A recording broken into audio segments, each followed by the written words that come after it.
Hey guys, how's it going?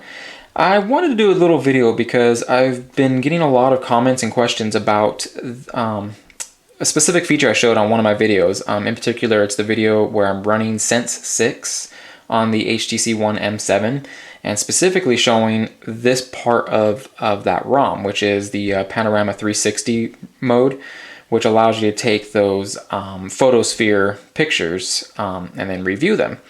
Now, this is on the HTC One M8, so this is fully stock native. I haven't done any customizing to this one, but that other one in the video was a custom ROM, and I believe it was a ROM that was originally taken from one of these devices and made to work on the other one. If either that or it was one that they found an early release, or I don't know how they got it, but anyways, it was out on there on the internet, and I wanted to see what it was like, so I downloaded and installed it.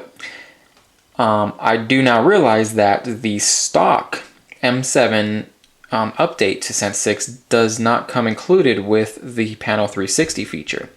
So my recommendation, until they decide to add that, hopefully they do, is to use the Google camera, because it's available now for all Androids that are running KitKat and newer, anything newer now, so 4.4 and newer.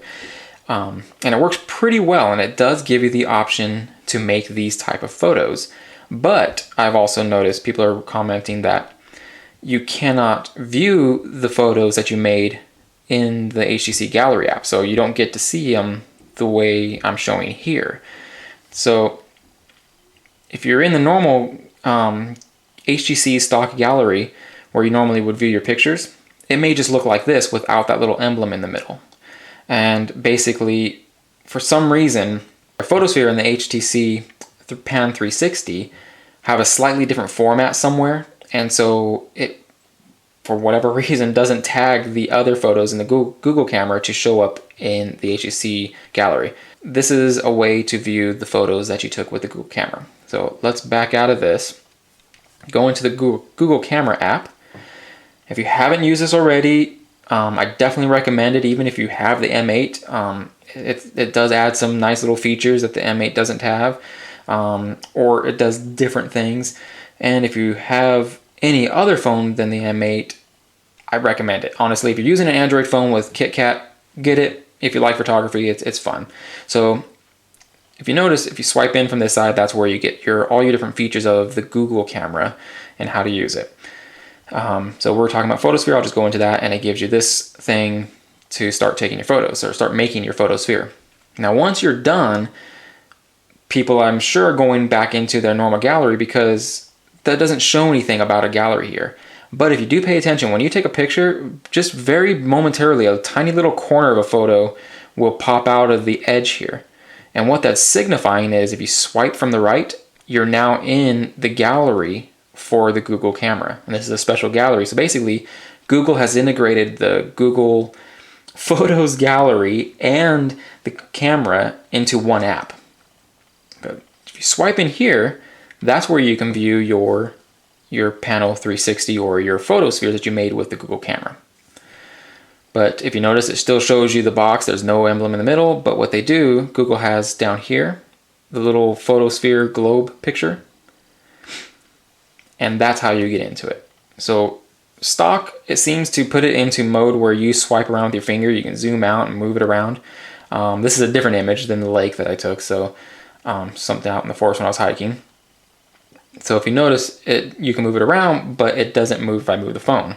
In order to trigger that, you come down here into the little corner, and there's a compass picture. Now you're in that mode, so you can move it around, but you can't move with your finger. So you have to manually switch back and forth in that corner between compass mode and manual mode.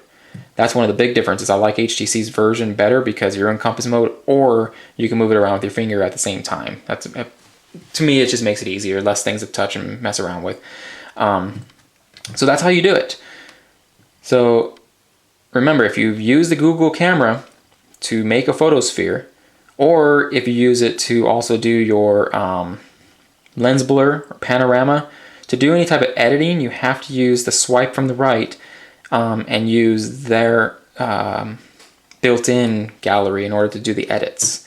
which also, if you're made a photosphere, you can use the pencil here and create a tiny planet, which is another nice, fun feature.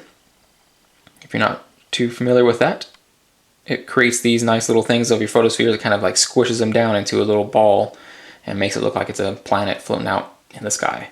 So anyways, that's the Google Camera app and how to view the photospheres that you've made with it. So hopefully that was helpful to a lot of people that are looking at the video. I'm gonna put this link into the other thing, so hopefully people can see that. Any questions, comments, make sure to leave them down below and give me a thumbs up if this video was helpful for you. And until next time, thanks for watching.